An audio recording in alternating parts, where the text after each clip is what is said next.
Assalamualaikum warahmatullahi wabarakatuh. Ketemu lagi dengan saya Santi Nurlaili, guru PPKN dari SMA Negeri 4 Cibinong, yang akan kembali membahas tentang pemecahan pembelajaran di dalam mata pelajaran PPKN. Untuk pertemuan ketiga,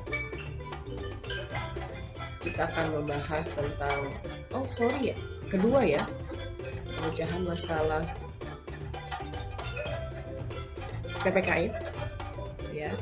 Pemecahan masalah pembelajaran PPKN dalam menghafal pasal-pasal yang tercantum di dalam Undang-Undang Dasar 1945 pada mata pelajaran PPKN.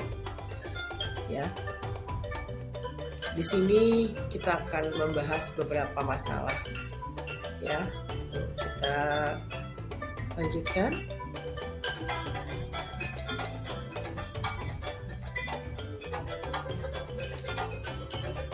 Ada deskripsi masalah, ada akar permasalahan, alternatif solusi, dan juga hasil pemecahan masalah. Deskripsi masalah. Mata pelajaran pendidikan kewarganegaraan atau PPKN merupakan salah satu mata pelajaran yang kurang diminati oleh peserta didik. Karena bagi sebagian peserta didik tidak mudah untuk dapat memahami materi PPKN. Karena PPKN itu identik dengan mempelajari pasal-pasal dalam Undang-Undang Dasar Negara 1945.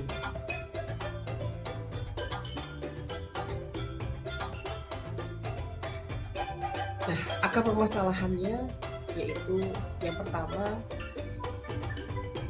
mata pelajaran PPKN terlalu banyak materi dan menuntut hafalan. Jadi, ketika peserta didik belajar PPKN, mindset mereka sudah pasti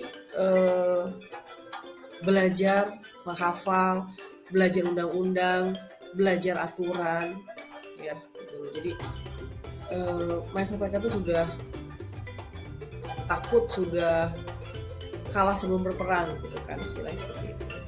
Yang kedua adalah peserta didik sulit untuk menghafal pasal-pasal yang terkait dengan materi PPKN ya, karena setiap submateri PPKN atau setiap bab itu pasti akan ada pasal-pasalnya. Contoh misalnya di materi kelas 11 tentang hak dan kewajiban, itu kita akan belajar tentang pasal 27 ya kan, pasal 28 juga ya. Jadi kadang-kadang anak belum hafal terkait dengan pasal-pasal yang dikaitkan dengan materi dari PPKN itu. Nah, alternatif solusinya bagaimana? Yang pertama adalah peserta didik ini mencatat pasal-pasal yang ada di dalam setiap materi. Ya, jadi kalau misalnya bab 1 hak dan kewajiban, maka dicatatlah materi-materi pasal-pasal yang terkait dengan hak dan kewajiban. Yang kedua tentang sistem demokrasi juga dicatat tuh. Ya, itu. Sejumlah peserta didik. Kalau misalnya di materi pertama di bab 1 itu masih kurang, maka boleh ditambahkan pasal di bab 2, dari bab 2. Kalau misalkan masih kurang juga, ditambahkan di dalam kaitannya pasal tersebut dengan di bab 3. Ya, lalu setelah itu, setelah membagi pasal tersebut ya, kita akan membuat kocokan nih, seperti kita mengocok arisan ya. Nama-nama pasal tersebut ditulis di kertas yang kecil ya, lalu digulung ya, dibuatlah seperti kocokan arisan.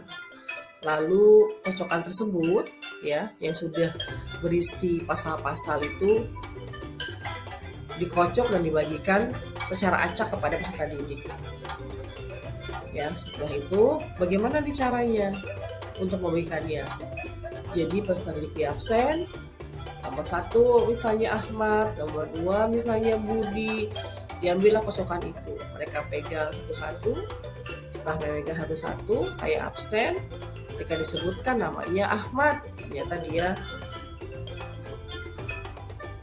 memegang pasal 28 Ya, disebutkan tuh pasal 28 itu apa. Ya, kebebasan untuk mengeluarkan pendapat secara lisan dan tulisan itu diatur oleh negara. Contohnya seperti itu. Nah, hasil pemecahan masalah yang diharapkan bagaimana? Ya, diharapkan peserta didik ini akan terbiasa mendengarkan bunyi-bunyi pasal yang tercantum di dalam Undang-Undang Dasar tahun 1945. Ya, jadi ketika kita mengulas materi, kita membahas materi dikaitkan dengan pasal, anak-anak sudah familiar, sudah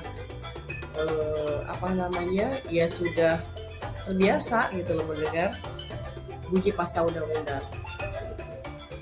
Yang kedua adalah pembelajaran yang menyenangkan bagi peserta didik. Ya, terima kasih yang sudah menyaksikan permasalahan pada mata pelajaran PPKN. Yang dibahas adalah bagaimana cara yang menyenangkan ketika anak-anak bisa menghafal pasal-pasal di dalam Undang-Undang Dasar Negara Republik Indonesia. Itu saja materi masalah di dalam pelajaran PPKN. Saya ucapkan terima kasih yang sudah menonton. Terima kasih, mohon saran dan kritikannya di channel YouTube saya. Saya ucapkan terima kasih. Semoga bermanfaat untuk kita semua. Materi masalah pelajaran ini ketemu lagi di permasalahan berikutnya. Terima kasih. Wabillahi taufiq wal hidayah. Wassalamualaikum warahmatullahi wabarakatuh. Sampai jumpa. Salam.